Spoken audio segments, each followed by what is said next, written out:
Are you like me? Prone to outbursts, angry at inexplicable things?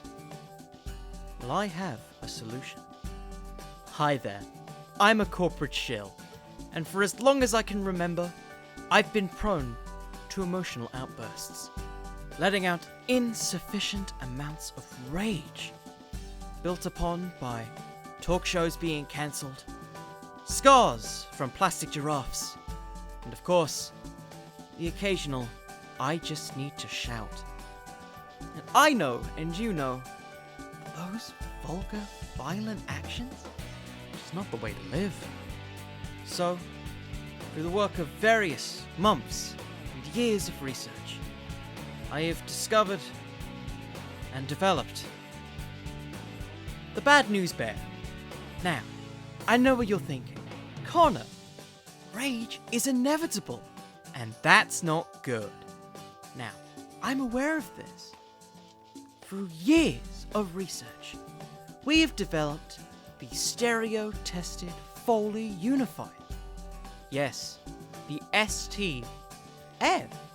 You don't get confused, as by simply recording into the very well-tested microphone of the bear, you can plant all of your rage inside said bear. God, just let me sleep! Riveting. We offer a wide variety of comments, including, but not limited to, out-of-context vulgarness, Pineapple should be allowed on pizza! blind rage, Giraffes follow me everywhere! Help! just pain. Ah! So soothing. What did that mean? I don't know. But do we need to know? No. Just listen to those testimonials.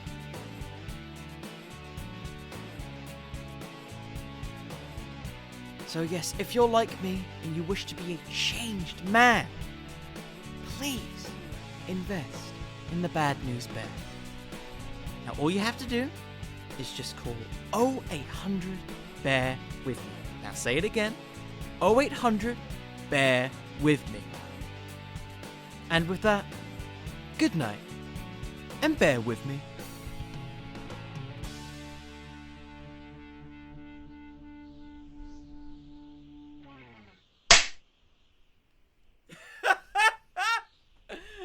Bear with me. Oh, hell. Who really believes that? Am I right? Since when have I been able to control my own volume? Hey, can you... Why is the mic still on? Dude, just turn it off. But nobody's meant to see this bit. What? Why are you running? Just get back here. All I want is the microphone. Just don't you dare go across that damn bridge. What did I say? Hey, go get back here. I will fight you on the moon. On this week's episode of the Wrestling with Fiction podcast, we'll be discussing Bad News Barrett, why I think he could have been a great babyface, what potential current feuds could he have had, and where on earth could he have gone? Now, tell your friends, tell your friendliest friends, about tonight's new and exciting edition of the Wrestling with Fiction podcast!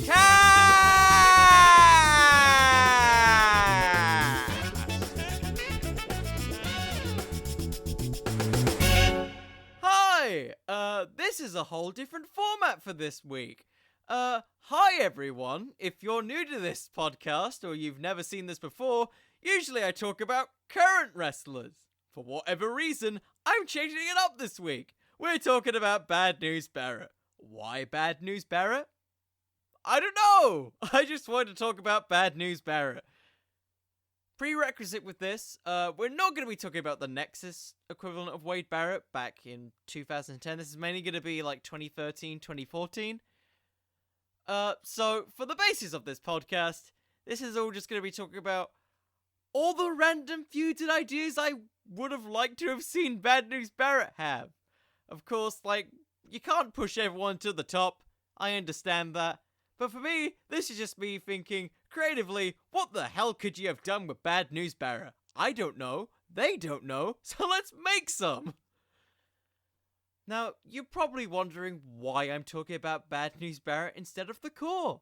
Or the Nexus. Or, I don't know, FCW Wade Barrett. Who really knows?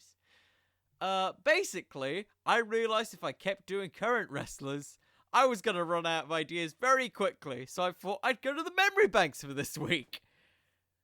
So, the reason why I'm picking Bad News Barrett this week over the Nexus, per se, is more of just because I feel like Bad News Barrett was a much more complete package than the Nexus Barrett. We can go into the Nexus Barrett if you guys feel interested about that and this format goes well. All of that aside, yeah, I feel like the Bad News Barrett gimmick could have been, a much greater use of opportunity. When I look at Bad News Barrett, my first thought was, why wasn't this a babyface gimmick? Like, come on! The Miz had a babyface gimmick for a bit, and it was just him slightly altered. Like, when Bad News Barrett came out, it was just, I'm afraid I got some bad news. I still remember the WrestleMania, I think it was the night after WrestleMania 30, where he came out and you just heard JBL say, hey, there's our guy! And then you had everyone start chanting the boom and Bad News Barrett because, I don't know, he's a cynical Brit. People should like cynical Brits. I just think, plus with that and the Bullhammer, I feel like the Bullhammer could have potentially been in a similar vein to the RKO, you know?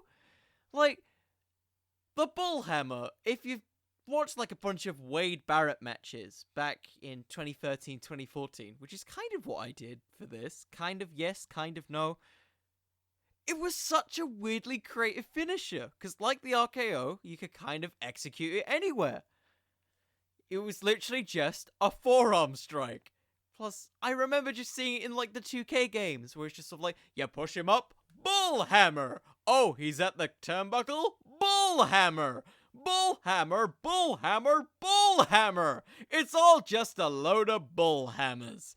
I really like that finisher, so yes, a lot of this stuff is gonna be me talking about how I would have wanted Wade Barrett to be a babyface for a bit.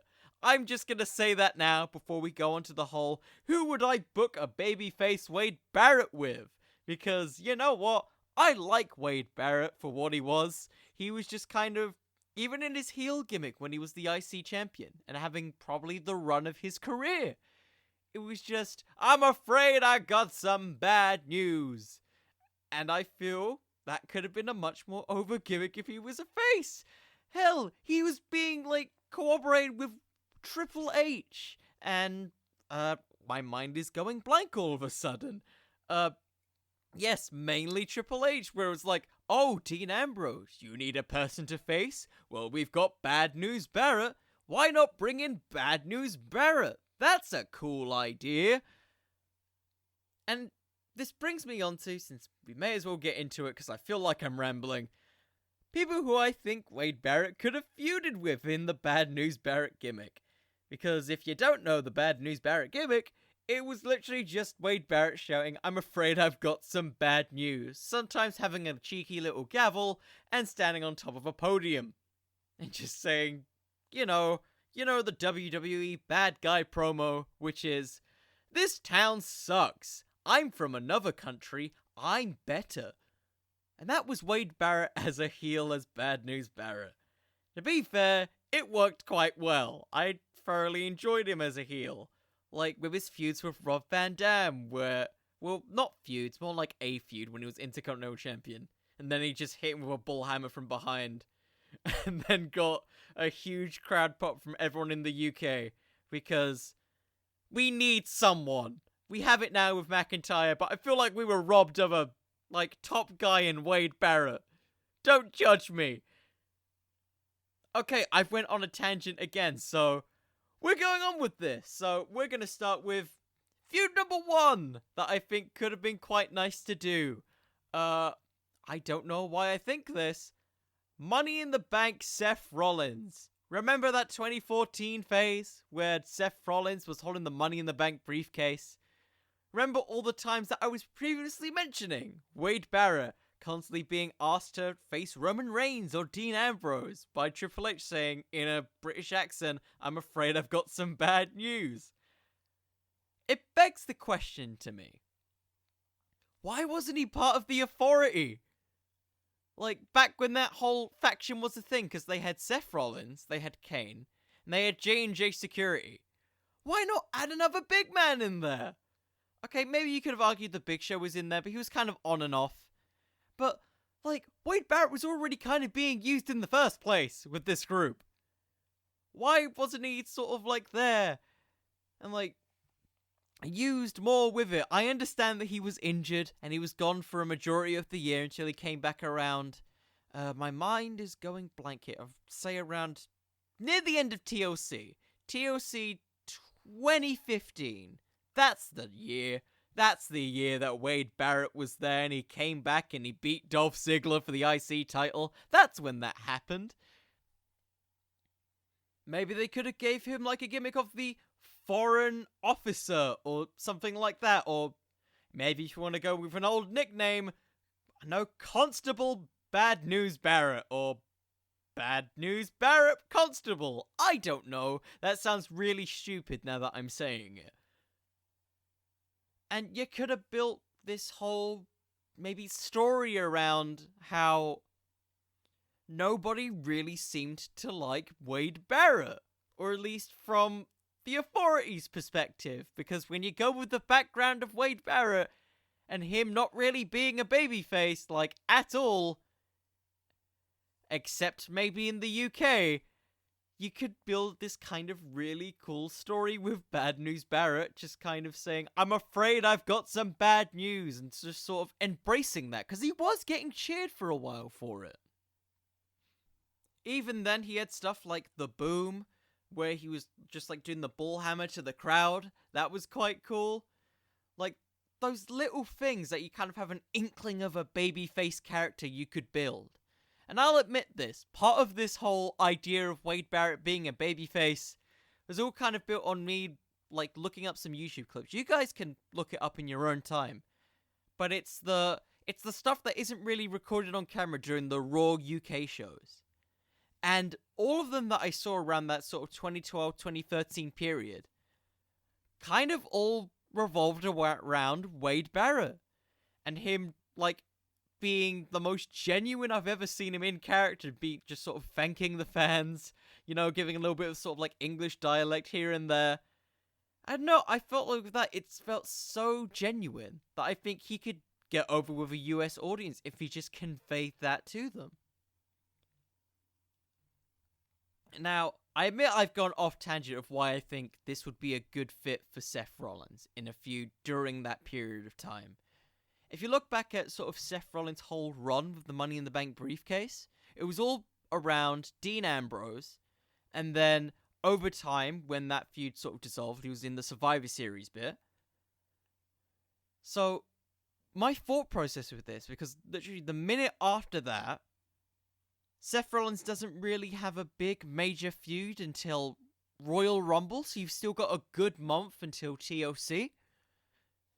What could have been done potentially is that if you got rid of, hypothetically, maybe Rusev in that Survivor Series match, added in Wade Barrett, you could have had this sort of storyline build up around just sort of how nobody really respects Wade Barrett. Like, he's just a catchphrase of just Bad News Barrett. Like, I'm afraid I've got bad news. I've said that multiple times. That would be a really bad drinking game if that was the thing. And with it, you can start getting Barrett organically over and get the sort of chants louder. Maybe we'd get a, I don't know, Barrett, Barrett, Barrett. I don't know what Bad News Barrett's chant would be. But just sort of him, maybe not like losing confidence in the way that he's kind of like being bullied, but him just sort of, you know, starting to stand up for himself a bit. And turn that sort of, I'm afraid I've got bad news from being a thing that's aimed at the crowd but aimed at the Authority, as he becomes the bad news of the Authority. I feel like, especially with like J&J Security, you can have like a bunch of these spots where Seth Rollins is just sort of running on like a wild goose chase, and you just see like Bad News Barrett hitting like bull hammers left and right as he's chasing after Seth. Like, after all of the like abuse and torture he may have gone through from being in the Authority, of just sort of like being undermined by Triple H, undermined by Seth Rollins.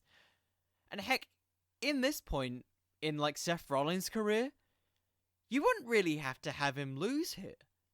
If this is like a feud, say at TLC, where Seth Rollins wasn't really doing anything major, because that was all built around Roman Reigns' return, you could totally have like a singles match between Seth Rollins and Wade Barrett, build up Wade Barrett as kind of a babyface character, and also with it, because I feel like it'd be fun considering Seth's tendencies around this time, like with the RKO being, the curb stomp being counted into an RKO, do that with the bull hammer. Like, I can just imagine back when Seth Rollins used to do those like springboard knee strikes to people, having that be counted into a bull hammer, maybe even adding maybe like a Winds of Change spot in there. You could certainly do a lot of stuff around that sort of dynamic. Plus, at this point, you kind of got pure chicken S-word heel Seth Rollins. And with this, you could kind of, with like J&J Security there, start building Wade Barrett as kind of this, I wouldn't say cocky babyface, but you know, that sort of like British, like cynical type of babyface, because he's just got that face, you know? Like, back when you just see like Bad News Barrett give that sort of like cheeky like laugh, like, I don't know what it is, it's like, ha ha ha, I've probably got that completely wrong and I'll be freaking roasted for it. That kind of just sort of like cheeky grin type of thing. Because like, his whole gimmick before that was being a bare knuckle brawler. Like, you could totally have Wade Barrett as this kind of silent killer babyface, just sort of like acting out his revenge on the Authority. And with that, that brings up another thing that I found with the live event stuff, which has kind of fueled the Seth Rollins thing. Triple H! Now, this may sound odd to a lot of people. Triple H, I don't think he was really wrestling in 2014. He had that one big match with Sting. But I would personally feel intrigued if they would do the Sledgehammer versus the Bullhammer. I don't know, that to me sounds like a really cool idea. Like, if you really want to get over the Bullhammer as this super destructive move, have it sort of like clash with the Bullhammer. Because, I don't know, the Bullhammer and the Sledgehammer, you could kind of do it. It's wrestling. You can suspend disbelief for a certain extent. And imagine how, like, surprising and off guard you would be if this is a hardcore match. I don't know what pay-per-view you would do this at around this time period. If you don't want to go with Sting versus Triple H, maybe at WrestleMania, I don't know. You can have this big spot where, because I'm assuming this is sort of like a bad blood feud, because it's bad news for Triple H. He gets out his trusty sledgehammer that, if you were there in 2004, you know the dangers of a cheeky little sledgehammer. Just have Wade Barrett just, like, clash with it with the Bullhammer. Maybe it's a gimmick sledgehammer and it breaks off. And you just have this, like, look of shock and disbelief on Triple H's face. And Wade Barrett just sort of smiles. And then they proceed to go into this, like, final sequence where it's them dodging each other's finishes. Like, the Bullhammer coming out of nowhere. The Sledgehammer being put out of the equation. You can have all the Authority come down, like Kane and the Big Show, and just see him, like, hit them with multiple Bullhammers. Because, you know, they're bigger guys. You need to do something with that. I just think, with it, you could build this thing with, like, Triple H now being the CEO of, like, WWE at that point. Have it be just sort of, you tried to take over this company before, and you failed. I brought you in because I felt sorry for you. I felt bad for you. And all you did was betray my trust for these people. The people that never trusted you, never believed in you. All because you started giving a really... I was about to say catchphrase. But yeah, you get the point. Catchphrase, couple things, maybe a la Stone Cold Steve Austin. And you can do the whole odds stacked against it with Wade Barrett, but give it a little bit more credibility. Like, compare it to, say, the Daniel Bryan feud. The Daniel Bryan feud was more based around Daniel Bryan being an underdog and just sort of overcoming the authority. Barrett used to be, in this headcanon, in the authority as this sort of heel character. He knows all of the gimmicks and tricks that could come in with this. And you can just have Wade Barrett just wreck shop. I think that would be kind of cool. Like, maybe you can harken back to the old Nexus days. Maybe you can have Heath Slater involved in this. Like, he has to take on all of his former Nexus buddies that are there.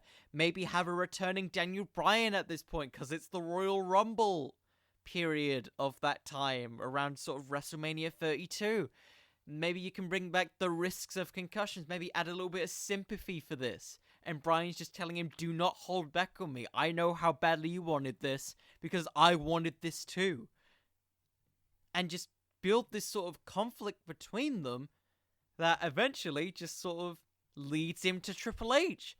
Like, he forced him to take out all of his former running buddies, and he eventually has no one else to turn to because, you know, at this point, he's never been a babyface. Who does he have who can be his ally? And I know this is WWE, and you can have a lot of these babyfaces just sort of come together for, I would say, inexplicable reasons, or unexplainable. That's a better term for it.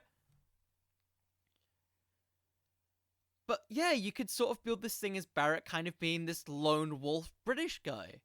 Because, let's face it, in these times where it's usually like the foreign heel is usually someone who isn't from the US, you can kind of take that angle, but put it in a babyface character. Because let's face it, you can make this "I'm afraid I've got bad news" into like a catchphrase for "I will fight anyone." And with like the background that's sort of like been built for the past several, I'd say, years with his character up to that point, I think that's pretty believable. Alternatively, because I realized all of these were high-profile feuds, what about The Miz? I feel like The Miz would be a very good fit for Wade Barrett, just for the promos. Like, it's no secret The Miz has always been a consistently good talker, even during this point, because this is slightly before The Miz's, you know, SmackDown Live Talking Smack IC title run. And plus, there was that period of time where The Miz was the Intercontinental Champion. Like, you can talk about sort of Wade Barrett's history with NXT and how The Miz watched him sort of evolve from being this random guy on the roster in NXT to Bad News Barrett, a walking catchphrase, a suddenly charismatic guy. And maybe you can say it's all, maybe you want The Miz to say it's all because of him. Because at this point, he's the movie star guy. He's the man who's completely self-absorbed with himself. Why wouldn't he credit himself for creating Bad News Barrett? And sort of establishing this kind of no-nonsense babyface that we kind of have in this headcanon at the moment. Wade Barrett, as a character, has always been this leader to some extent. Apart from maybe the League of Nations, which comes later, so we can skip that idea. His whole gimmick has always kind of been that he's been the leader of factions. And when he's been on his own, he hasn't quite got the big one, so to speak. So that's what this feud could be based around. is how The Miz thinks that Wade Barrett, or Bad News Barrett, depending on what you'd want to call him at this point, has always needed a group to get him over and to get him to win. And this whole thing could be a way of sort of proving, or at least to Bad News Barrett himself as a character at this point, that he can win on his own. You don't have to make him, lose constantly at this point, but just add that sort of layer of doubt with him. Because then you add this flaw to his character that can in turn be benefited into matches in the future, and in turn, you also create The Miz as a little bit more of a credible threat. Which you could do at this point with him being the IC champion, and you don't even have to have Wade Barrett win the title at this point. I know it's usually common to have a DQ finish, but I feel like with this type of character thing, it's perfectly fine if you do so. Hell, slide Wade Barrett into this sort of DQ finish, then have him instead of making SummerSlam at that time, Dolph Ziggler versus The Miz, make it a triple threat match and throw in Wade Barrett. And have this sort of conflict be thrown in there. And sure, maybe the whole thing with Wade Barrett stuff isn't resolved, but he can play a big part in The Miz losing the Intercontinental Championship and sort of keeping stuff as it was with Dolph Ziggler winning the belt at that point. And in turn, with it, you establish Wade Barrett as a much more credible threat and him gaining confidence. And maybe the chants get a little bit louder, or maybe the Bullhammer is suddenly seen as a much more credible threat. Anything to sort of establish Wade Barrett as a much more likable character. Because all the other stuff that I've suggested before this, there hasn't really been an opportunity to establish who Wade Barrett is as a babyface. Or who he is as a person, because that's how babyfaces tend to get over, is showing a little bit more of their actual personality. Like, the best characters, and usually the stuff that showed me why I think Wade Barrett could have been a babyface, is themselves turned up to 11. All you have to do with this is maybe show some of the live event footage of him being grateful to the British fans, or maybe even to some US fans as well. Like, little things like that really plant ideas in the audience's head that this guy is a likable guy.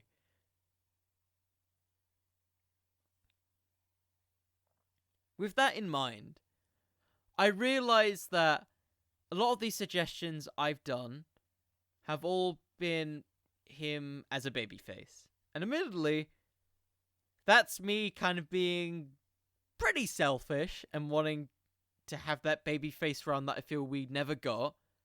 Because part of me still wanted to believe the thing he said in that live event clips, you can look it up, where he said he'd be the first UK-born world champion.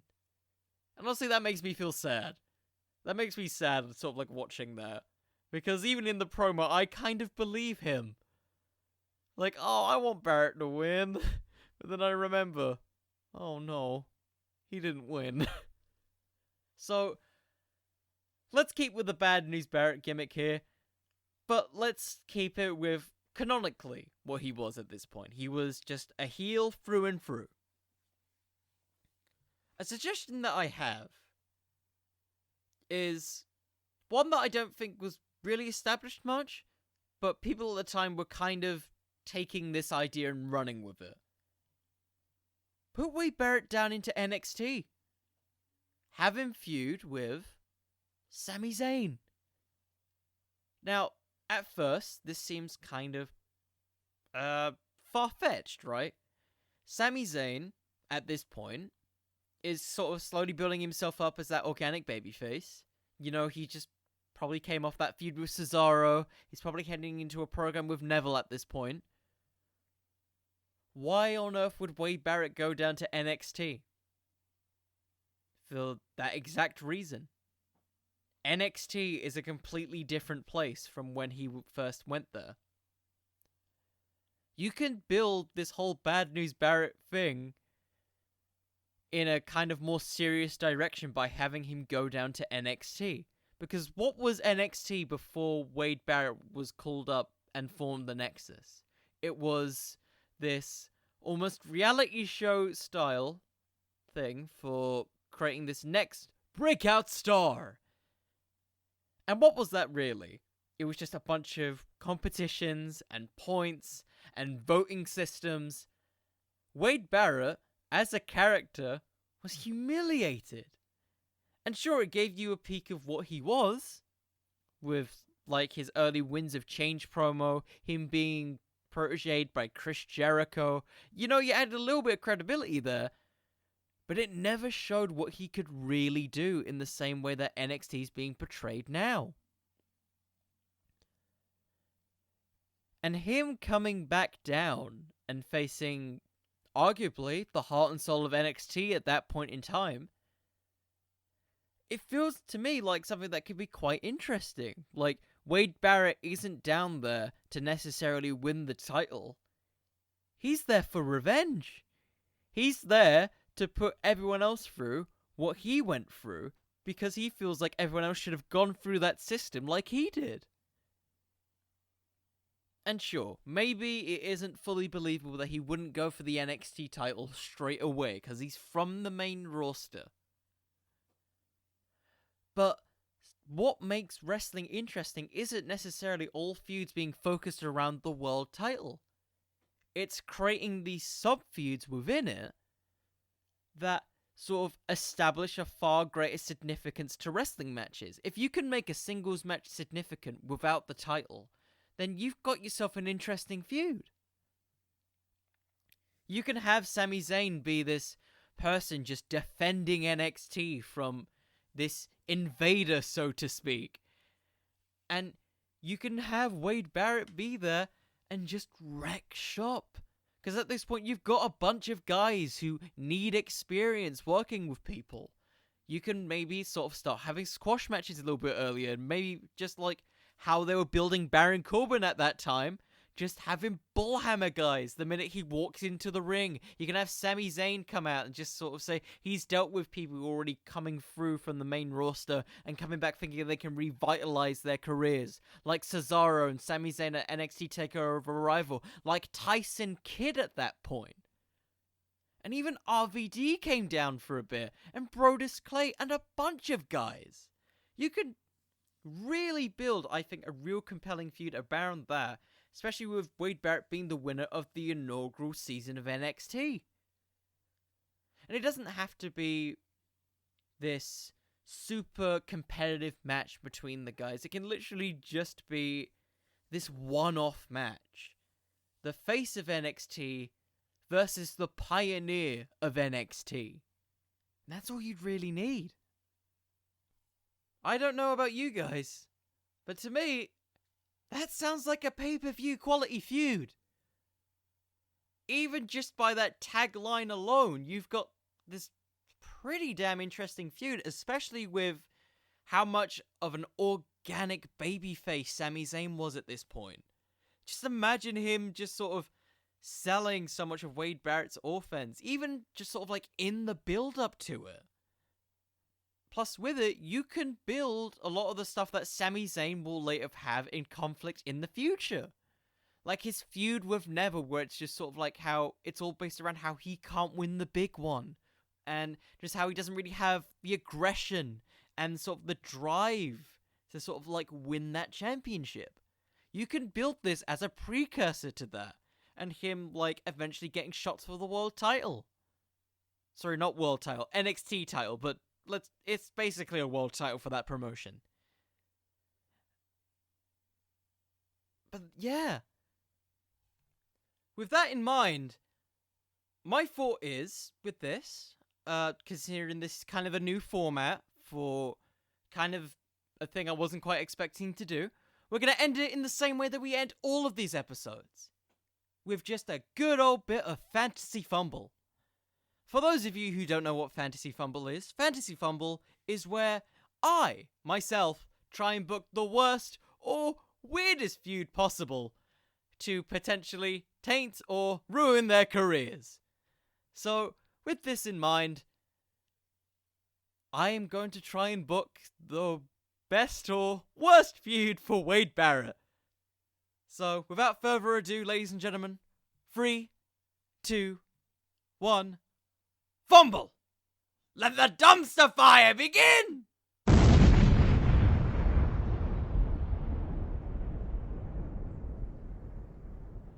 Oh god.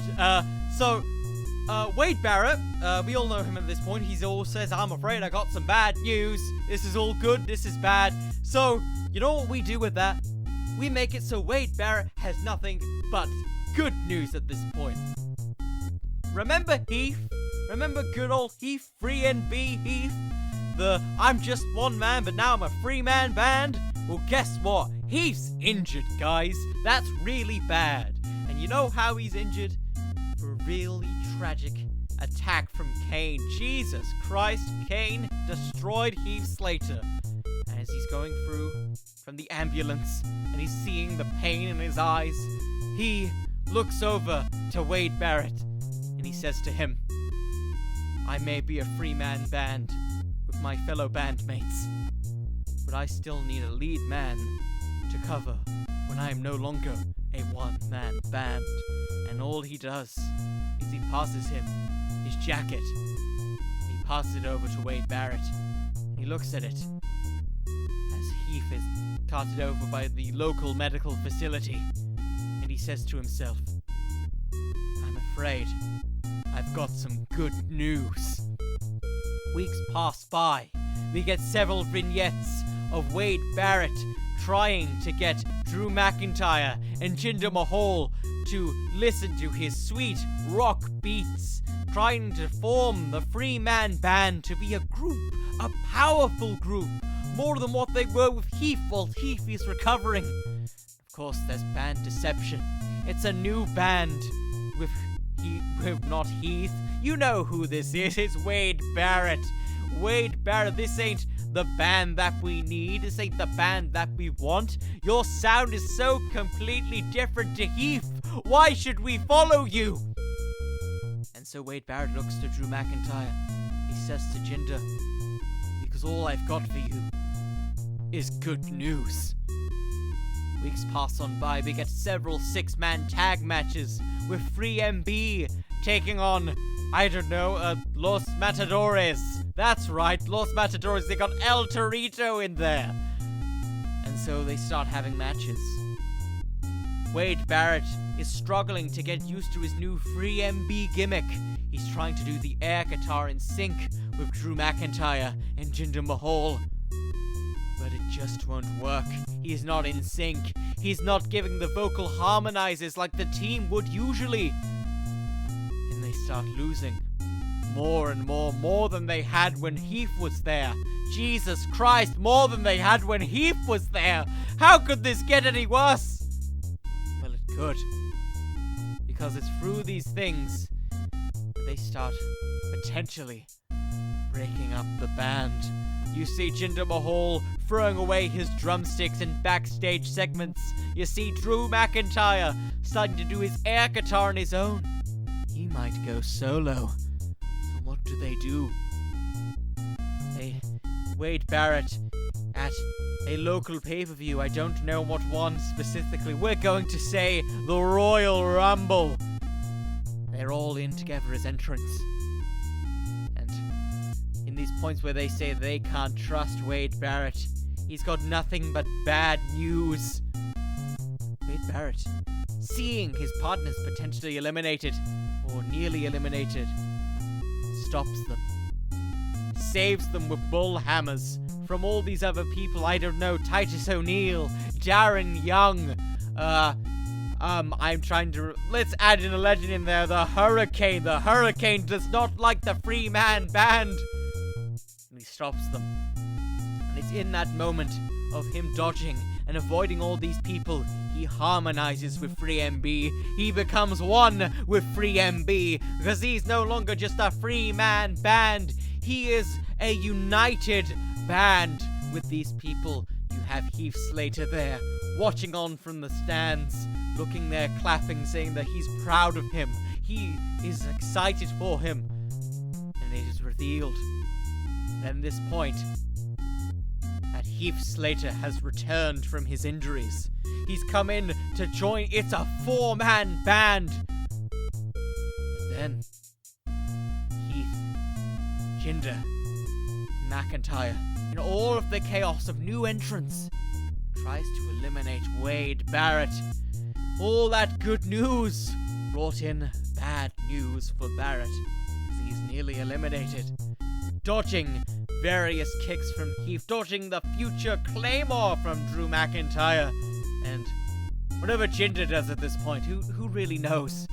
And then, through all of this, even after all of that, he somehow fights. He stops them with winds of change, bull hammers, and he eliminates all 3 members of Free NB. And they all look on at him, saying, they nod approvingly. Despite their defeat and elimination, they all hold up the Free MB signal. And they all just say to themselves, I'm just one man, but I'm a one-man band. And through their elimination, and their walk back to Gorilla, we look at Wade Barrett, stripping himself from the Free MB group, officially kicked out from eliminating them, and realizing in these moments, he's not just Wade Barrett. He doesn't just have good news. To anyone, he only spreads bad news. Huh. So that happened. Wade Barrett as a member of Free MB. Not my best idea. But hey, it's interesting, right? No? Maybe? Hopefully so. Just in general, this is the part of the show where I just start saying random stuff. I just want to say thank you to everyone who's been listening for the past 4 episodes. I know this is a change to the format. I hope people find this interesting. I'm probably not going to make this type of style a one-off. I don't know how I'm really going to properly structure this as like a thing. I'm thinking I might do a couple current wrestlers, and then do a couple past wrestlers, or I might do something else. I want to figure out a good format for this. I might do more past wrestlers so I can fill out some stuff. Because I definitely want to revisit wrestlers who I've already covered. Say when more feuds develop and we get more sort of dynamics with people. But I feel like for this is quite a different podcast. I quite enjoyed just kind of like looking back and just kind of researching like, oh, how would this work? And would this possibly fit? I know, if you guys enjoyed, please let me know. I don't know how else to really end this other than this. I'm still working on exits. I don't know how to work exits still. So with that said, I hope all of you have a lovely day. Let's just keep enjoying wrestling. For me, there's literally like no other like form of storytelling that's told in the way that wrestling is, to a point where you can look back at a wrestler and still potentially book them in a credible position. And you can look at today and just look at where these people are and where they're going, or where other people could have gone, and all this other really cool stuff that you can't really do in any other form of media, and just any form of performance or creativity. And so, ending on that, yeah, I really hope you guys enjoyed. I hope you guys have a lovely day. And remember, wrestling can always have just a little bit more fiction. See you guys.